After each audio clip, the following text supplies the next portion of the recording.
I was the bride of a future king. Everything in my life was decided for me. The name, the title, even the groom. But one day, I ran away. I went across the ocean, and in a bustling American city, I fell in love with a simple laborer with hands that smelled of metal. He didn't know who I was, and I, for the first time, knew who I was. Decades later, I decided to tell the truth. To my granddaughter. A story no one was ever supposed to know, until that day. Subscribe so you don't miss out on new stories. Comment where you're watching this video. Watch this video to the end. You won't believe how it ends. They used to dress me in silk before I could walk. Lavender, eggshell blue, pale rose. Never red, of course. That was reserved for monarchs and martyrs. A lady-in-waiting would slip tiny shoes onto my feet, each pair softer and lighter than a whisper. The soles never touched mud or stone. I learned early that royal feet do not belong to the earth. I was born into stillness, into ceilings as high as cathedrals, chandeliers like frozen fireworks, and voices that rarely rose above a hush. The air inside the palace had a particular taste, perfumed and dry, as though even it had to be filtered for dignity. I remember looking at the tall windows, framed with thick velvet drapes, and wondering what the world looked like without framing. My name is Eleanor Victoria of the House of Cambridge. Or it was. You'd never guess it now, with my frayed cardigans and soft, spotted hands that smell of cinnamon and hand soap. The neighbours just call me Ellie. The postman thinks I'm a retired librarian. I like that. It's better that way. But you asked me who I really was. So I'll tell you. I was the granddaughter of a queen, third in line to the throne if fate had taken a sharper turn. The public adored me, or at least, the image of me they were allowed to see. The Sunday prince loved my smile, my perfect posture, the way I waved at crowds as if I believed we shared something. I didn't. I waved because it was required, like so many things. There is a peculiar loneliness in being raised to represent a nation. I was taught from infancy not to say I feel, but one should. My first memories are of standing still during portraits, still during ceremonies, still during lectures about composure and heritage. I learned to smile before I knew what humour was. I bowed before I understood reverence, and I wore a tiara before I ever kissed a boy. Every day was a pageant. Mornings began with the sound of silk curtains being drawn, not by my hands, but by silent staff. I'd open my eyes to a carved ceiling painted with cherubs. My governess would appear, as punctual as the tolling of Westminster bells, her voice clipped and precise, informing me of my schedule. Riding at 7, elocution at 9, etiquette until luncheon. Afternoons were quieter. History lessons, always history. Dates, treaties, names of dead men whose statues surrounded me like sentinels. I hated history. It always belonged to someone else, and never to me. Evenings brought guests, and guests brought obligation. I was trotted out like a pearl necklace, always polished, always tasteful. I would sit beside my grandmother and watch as men in medals shook hands with other men in medals. Women in gowns spoke of gardens, charities, things I had no stake in. And I would smile, always smile. Once, when I was 12, I made the mistake of laughing. Really laughing. A hiccuping, irrepressible thing during supper, when a duke dropped his fork and cursed under his breath. My mother's glance froze me in place. Later, behind closed doors, she told me I had embarrassed the family. I was not a child, she said. I was a symbol. Symbols don't laugh. As I entered my teens, the constraints only deepened. My body changed, and so did their expectations. Suddenly, I was expected to walk more gracefully, to cross my ankles when I sat, to wear white gloves, and to avoid questions unless spoken to. It was made clear to me that my purpose was to be beautiful, silent, and eventually married.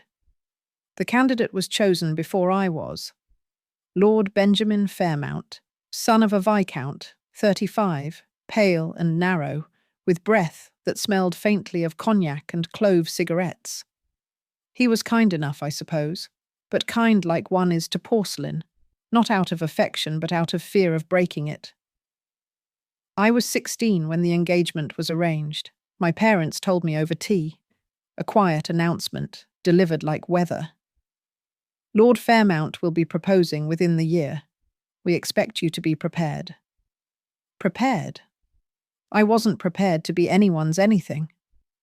I was still memorizing Shakespearean sonnets and dreaming of climbing trees. But none of that mattered. My father was particularly clear. Your happiness is not the concern, he said. Your role is to stabilize. You are not a girl, Eleanor. You are lineage. You are expectation. He meant it as love. That's the tragedy of it. I would sit in the palace garden, the one part of the grounds not designed for public viewing, and trace my fingers over the stone lions. I'd stare up at the clouds and try to name them things like possibility and elsewhere.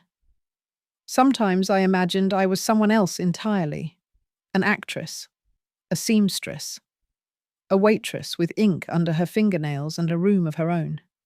At night, after the lights dimmed, I would sneak into the West Library and turn the radio dial to the American channels, crackly jazz, Ella Fitzgerald, Billie Holiday.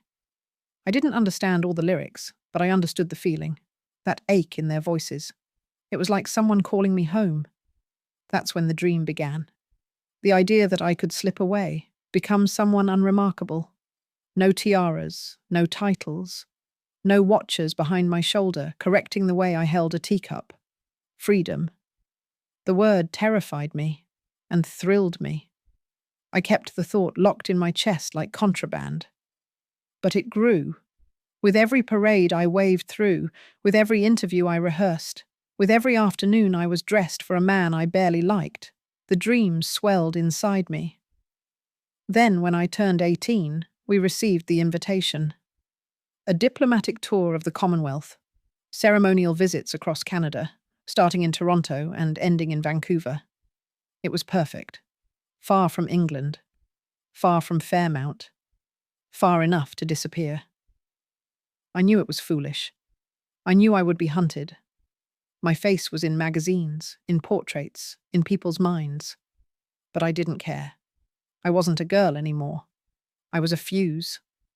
And I was ready to be lit. I had 3 weeks to plan my disappearance.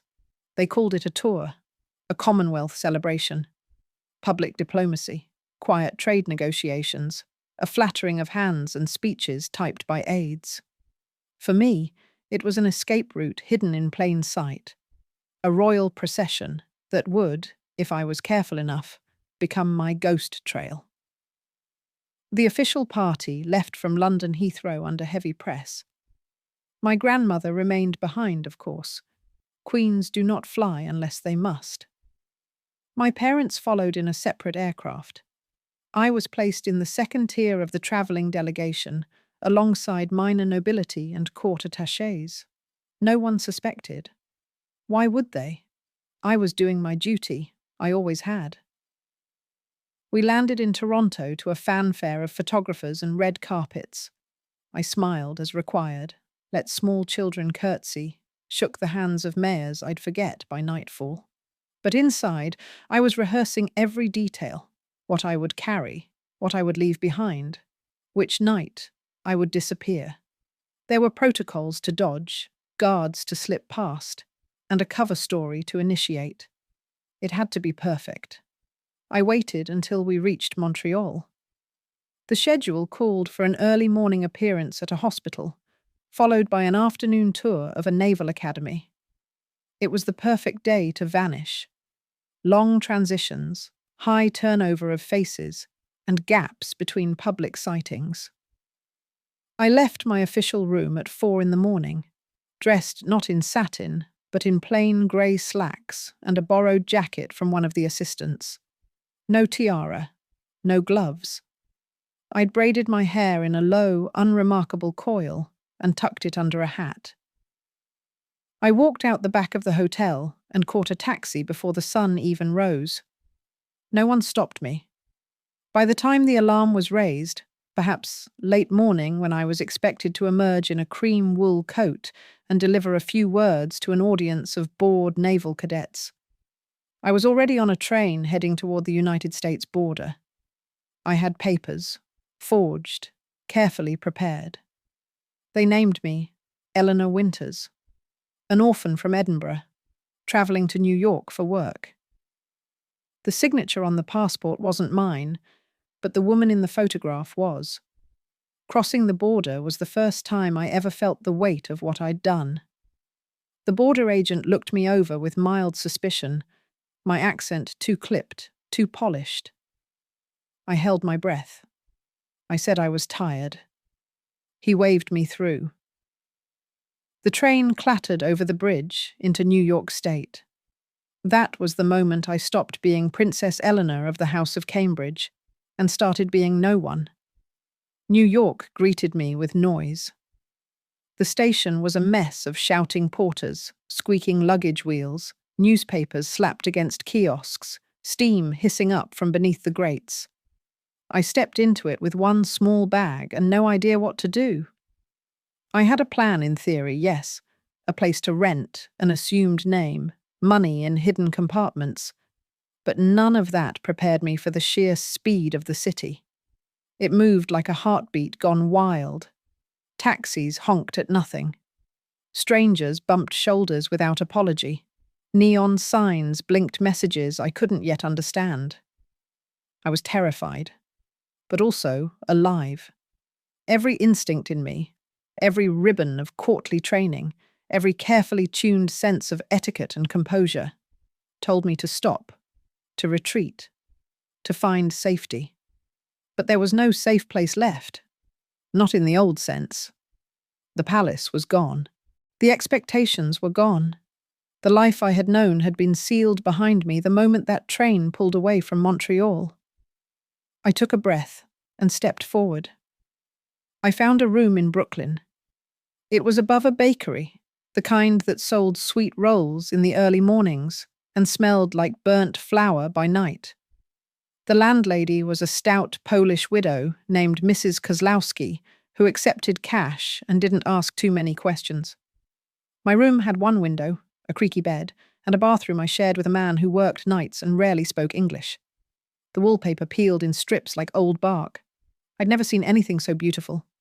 The first week, I lived off crackers and fear. I practiced my new name. I taught myself to sign Eleanor Winters without hesitation. I counted my money every night. I barely slept.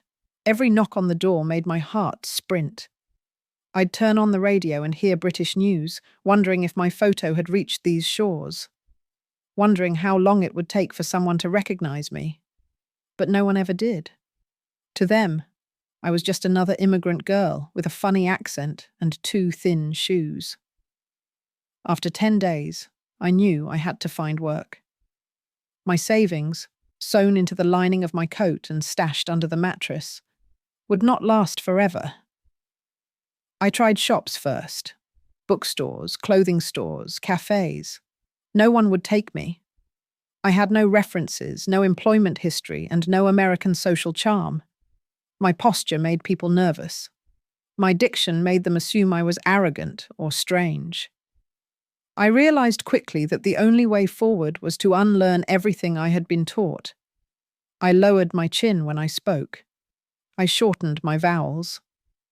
I practiced smiling with my teeth, something we were never allowed to do in official portraits. On my 12th day, I found it. A help-wanted sign in the window of a small diner near the shipyard. I stepped inside. The owner, a wiry woman named Joan, didn't even look up as she shoved a mop toward my feet and said, "You clean?" "Yes," I lied. "You hold plates?" "I can learn." "You drop one, you pay for it." "I won't." She squinted at me, clearly unconvinced. But I was young and willing, and looked like I hadn't eaten in 2 days. "Start now," she said, and so I did. My first day, I scalded my hand on a coffee pot and slipped in someone's spilled hash. My apron was too long. My hair came undone. I forgot how to carry 2 plates at once. But I worked. I listened.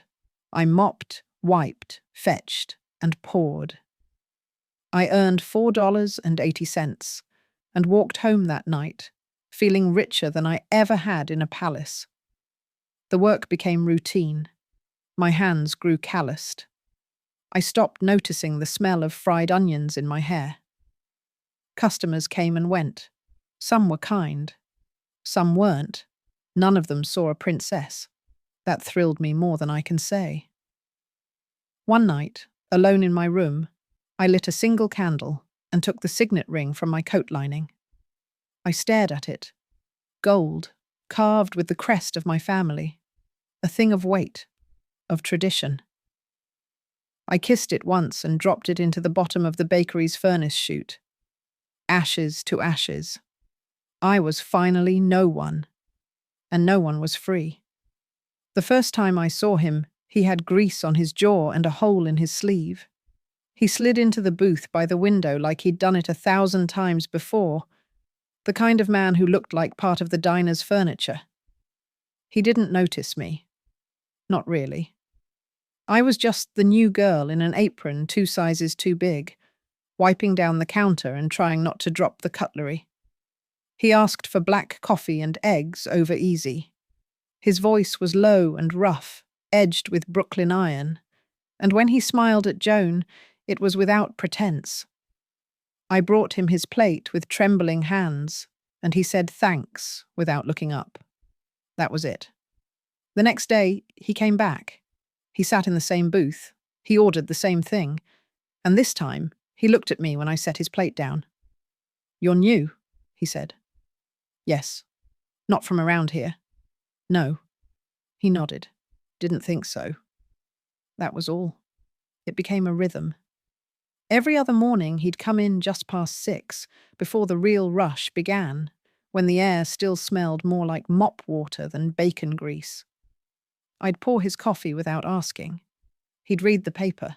Sometimes he'd talk to Joan. Sometimes he'd talk to me. But never about anything that mattered. The weather, the noise from the yard, how the Yankees were doing.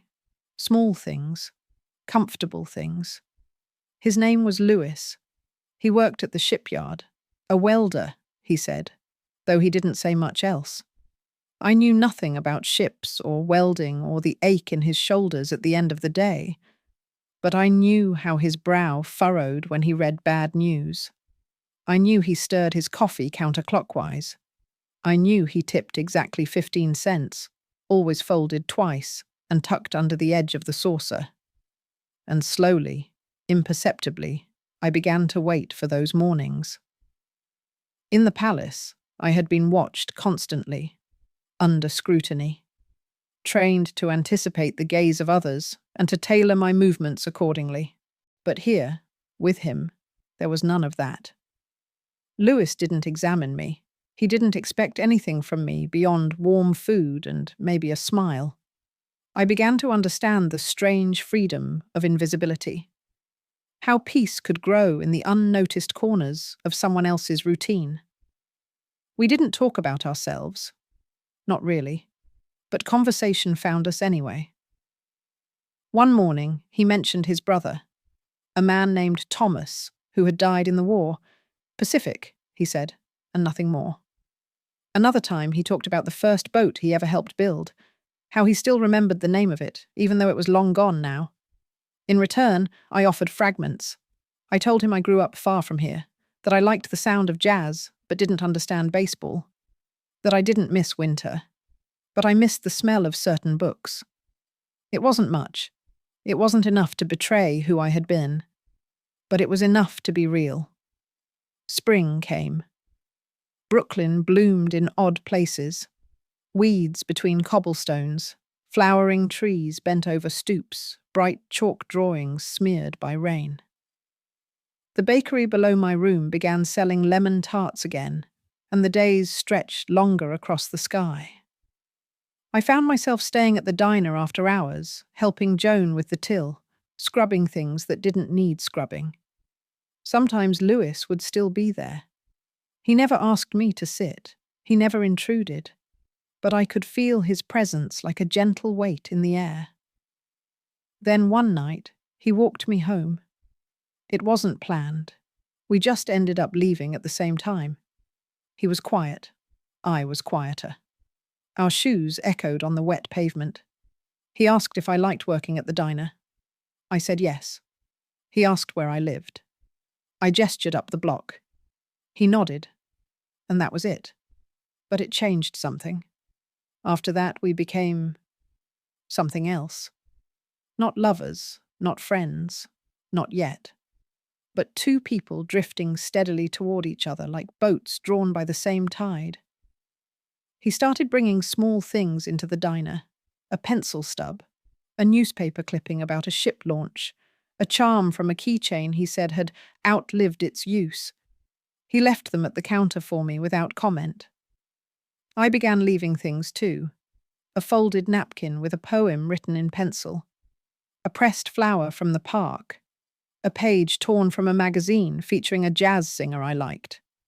These weren't declarations. They were recognitions. A way of saying, I see you, without breaking the spell. I didn't know what to call what we were building. I only knew that it was the first thing in my life that hadn't been assigned to me. There was no protocol for this, no royal guideline on how to fall into step beside a man who smelled like iron and salt and made me feel like my lungs could finally expand. One day, he asked me if I wanted to walk. We crossed the bridge at dusk. The wind tangled my hair and I let it. I didn't care who saw. I didn't care how I looked. We didn't say much, but our silences had changed. They were full now, companionable. We bought roasted peanuts from a vendor and ate them on a bench without ceremony. For the first time, I told him something close to the truth. I used to feel like I was living someone else's life, I said. He looked at me carefully. And now? Now I'm still not sure who I am, but I know I'm not her anymore. He nodded, accepting the puzzle without demanding the pieces. I don't remember when I began to think of him before I fell asleep, but I remember the first time I woke up with his name in my mouth. Love is not always a thunderclap. Sometimes it is a slow thaw, an unfreezing, a return to sensation. Lewis didn't make grand gestures. He never tried to impress me, but he made me laugh. He made me feel safe. He made me feel real. There was a moment, small, almost nothing, that told me everything. I dropped a tray in the diner, a full one. Dishes shattered, coffee spilled. Everyone stared. I stood there, frozen, instinctively bracing for correction, for reprimand. Instead, I heard Lewis's voice from his booth. 5-second rule. The room chuckled. Joan rolled her eyes. I laughed, not because it was funny, but because he had pulled me out of myself again. That night, I walked home with him. He didn't kiss me, but his hand brushed mine at the door, and he didn't move it. I stood there, with his calloused fingers warming my palm, and I thought, this is what it means to choose, not out of duty, not for a crown, but for a moment like this, a hand on mine, a life that's mine. I thought I had outrun it, the old life, the bloodline, the crown, the stiff handshakes, the marble corridors, the mirrors that only reflected who I was supposed to be. I believed New York had swallowed me whole, softened my sharp edges, replaced gold with skin, titles with breath. But the past is patient. It waits. It watches. And eventually it knocks. It began subtly. A newspaper left open on a counter, headlines in small fonts that made my stomach twist. Rumors grow around royal disappearance. A fuzzy photo of a distant figure entering a train station in Montreal. Not clear enough to prove anything, not grainy enough to dismiss. I felt the blood drain from my face as I stared at the image. I folded the page and tucked it under the register, heart racing. Then, a week later, it came closer. I was finishing a shift at the diner when Joan handed me a letter. "Left for you," she said, already distracted by an overflowing pot of soup. I didn't recognize the envelope, no return address. Just my name, in handwriting I hadn't seen in over a year. Not the neat script of a bureaucrat. Not the casual curl of a stranger.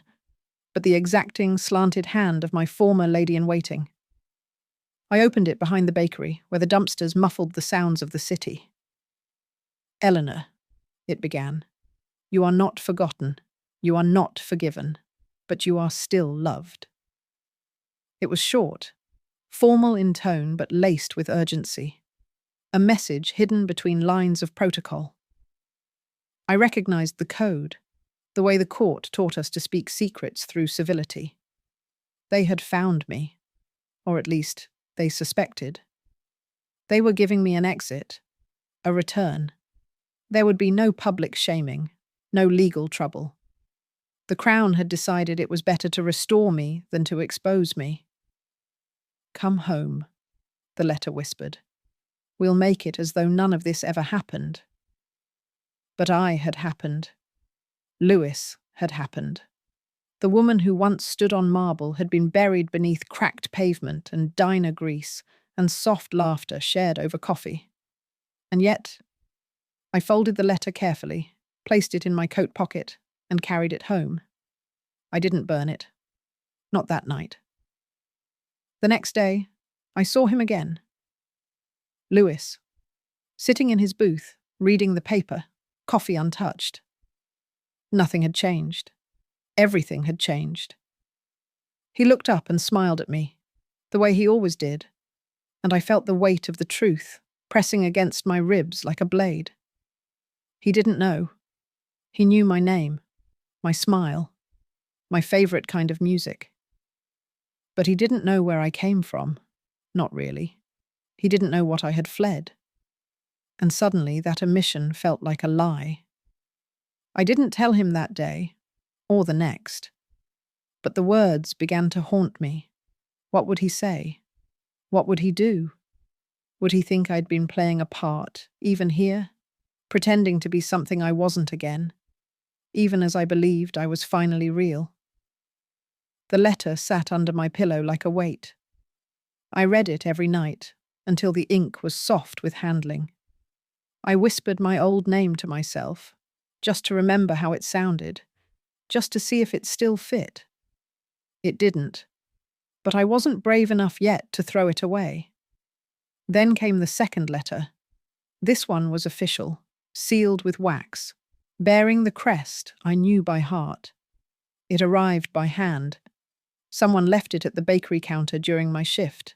No one saw who. No one asked. I didn't open it. I didn't need to. The message was clear. They were getting closer. That night, I walked along the pier alone. The wind cut through my coat and I barely noticed. The ships swayed in the distance, great hulking creatures, built by hands like Lewis's, carrying cargo to places I would never go.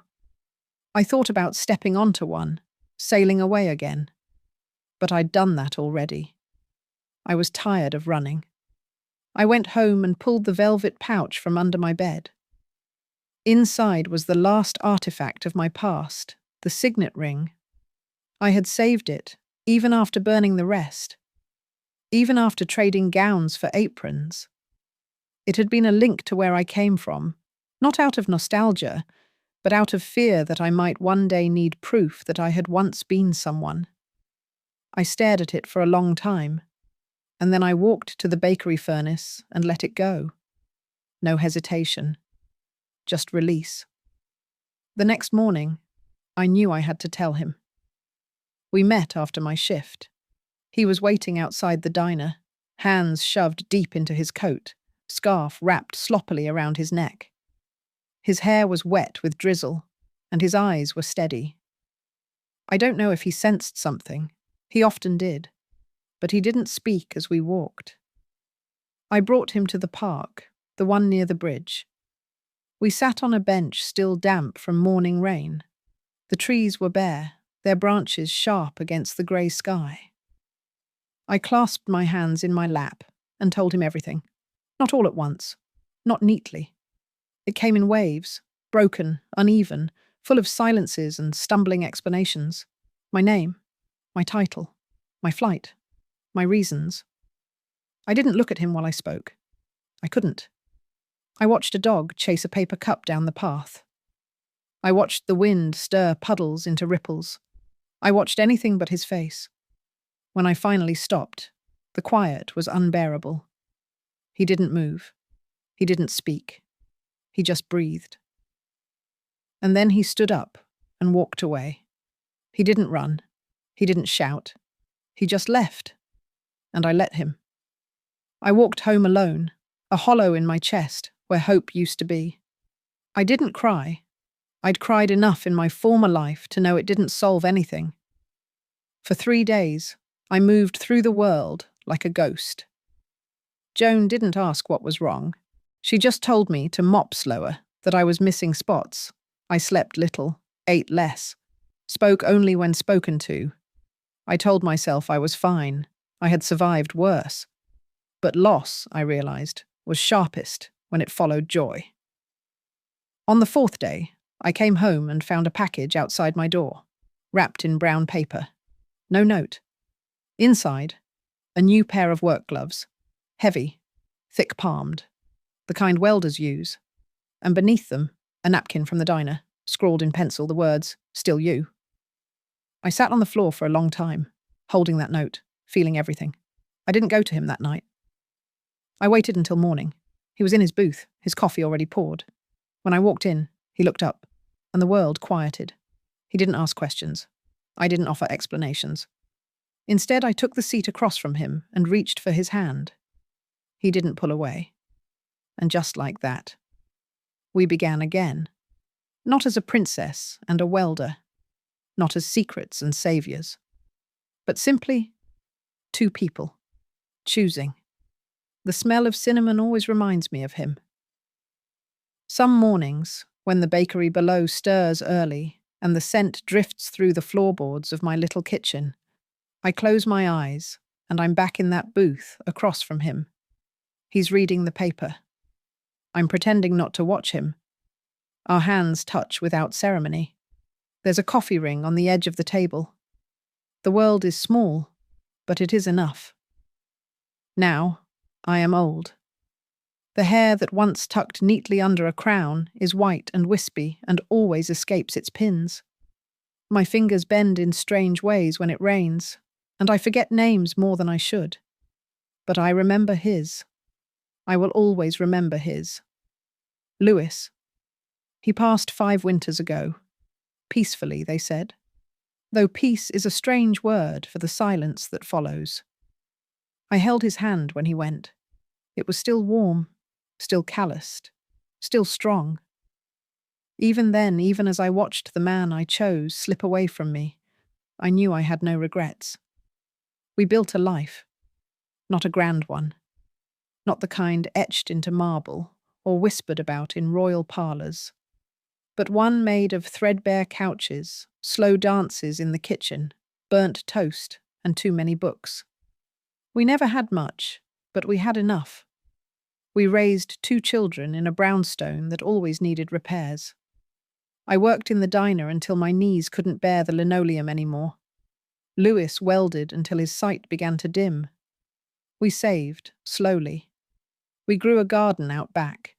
We argued. We laughed. We forgave. I never told the children the whole story. They knew I came from far away, that I had no family, that I changed my name long before they were born. But they didn't ask more, and I didn't offer. It wasn't secrecy. It was sanctuary. They didn't need to carry my history, but you're different. You, my sweet girl, sitting across from me now with your eyes like his and your brow like mine. You asked. You asked who I was before I became Grandma Ellie. And because of that, you deserve the truth. So here it is.